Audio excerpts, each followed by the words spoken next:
এক নারীর কথা আসছে, ব্যভিচারী মহিলা, জিনা করে, পতিতা মহিলা, একটা কুকুরকে পানি পান করিয়েছে, আল্লাহ তাকে মাফ করে দিয়েছে।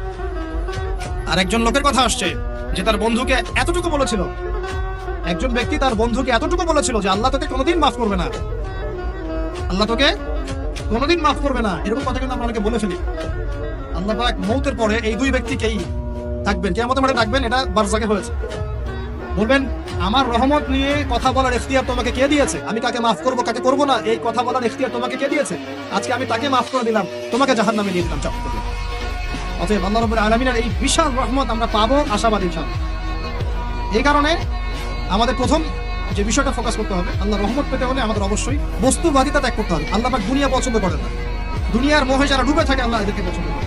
দুনিয়া প্রয়োজন, যতটুকু আমার দরকার আমি করবো, যতটুকু প্রয়োজন নাই এই বিষয়টা আমি পেতেই হবে, চাই চাই আরো চাই, হ্যাঁ দুহাতে যাবো হাত পেতে নাও, ঋণ করে ঘি খাও, এইসব দর্শনের